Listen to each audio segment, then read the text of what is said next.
I would also want to share with you what, after having really like 60 or 80 meetings with investors, with different investors, what we found that are the keys to success, what they really focus on, and what you should focus on when you're doing that pitch. The first of them is the vision. Especially in the impact investment space, the big vision is the necessary condition.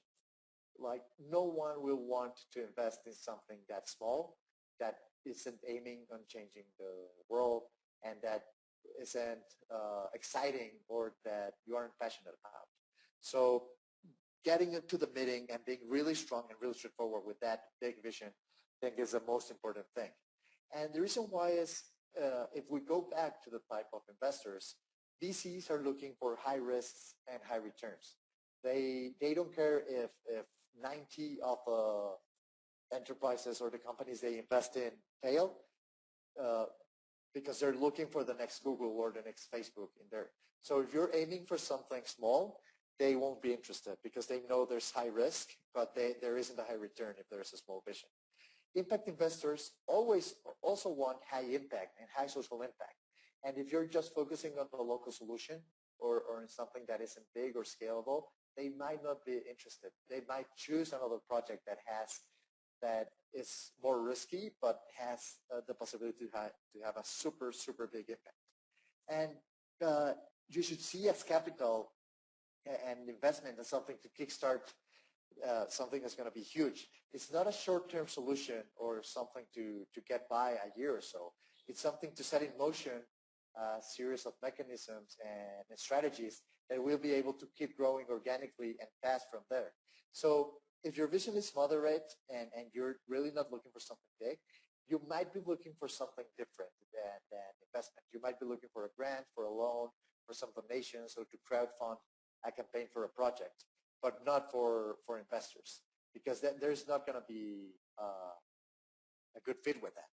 So getting on the table and centering your pitch around this big vision is something that will get investors excited, and is something that's the first rule for getting the conversations going. So basically, you have to communicate what's the world you want to create and how you're going to get there, and make it big and make it ambitious. The second key to success is the team. So from the investor's point of view, okay, so you have this big vision. This is a world we want to create. Why am I giving my money to you to create it? Why am I giving my money to this group of people to achieve that world or that future? And that's the next question that you have to answer. And that question is answered not by talking just about yourself and about how passionate and hardworking you as an entrepreneur are, but about your team. And what has worked really well for us is to share the ability of building a great team, and a team of the world's most qualified people to tackle on this huge challenge. And the rationale behind this is that the only way that a person can achieve something as big as the vision you discussed earlier is to bring in people that can do that. And that means bringing in people that are better than you in particular areas. So for example, for me, doing the tech, I studied math, but I brought in the best data analytics people in the country to join OPI and to work with us. And in order to sell it to government, I brought in people that are way better than me to help sell to government and keep the relationships with government. And in that way, if you sell and if you demonstrate that you're capable of attracting the best talent in your region or your country or the world's greatest talent to join you and help you tackle on your challenge, really is the best weapon you can get when building a team or tackling on an issue as big as this one. So just make sure that you sell not just yourself, but your ability to build up a great team.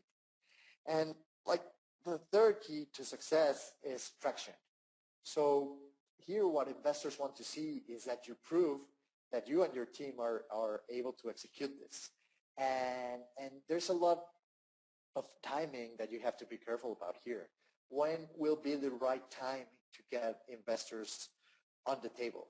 And my advice here is don't raise until you have enough traction. Don't raise when you're still at an idea scale. You don't raise before you proved that you can get some talent, or that if you get the capital, you can attract some talent.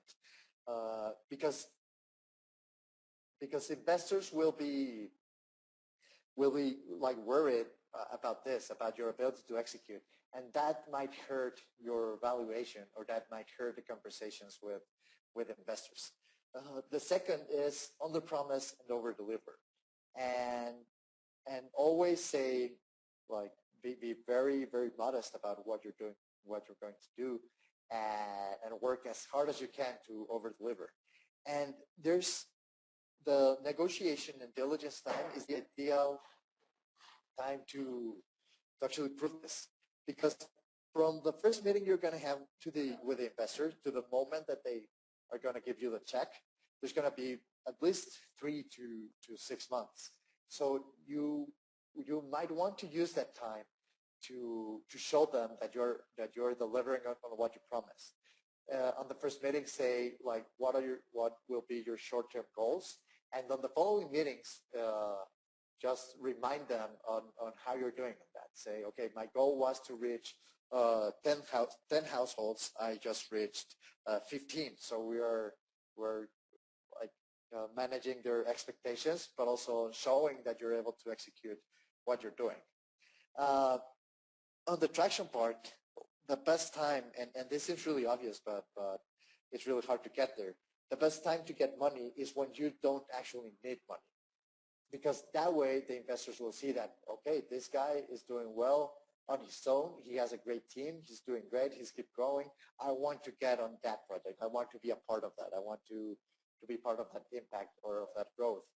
And the best time to get that money then, and the best time to get that feeling from investors is when you don't really need their money, and when you are planning for the future, and when they see it as an opportunity rather than you're in need. And finally, what you have to communicate and the attitude that you have to get in these meetings is that you are going to get there. You're going to fulfill your vision with or without them. If they want to join you and if they want to help you get there, it's going to be great. But if not, you're going to keep going. So they're not crucial.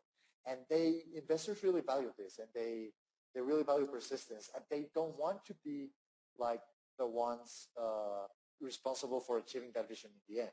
So as long as you communicate that you're going to keep going, and that you're going to be persistent, and that you're going to get there and fulfill your vision, it's going to be more likely that they invest in your venture.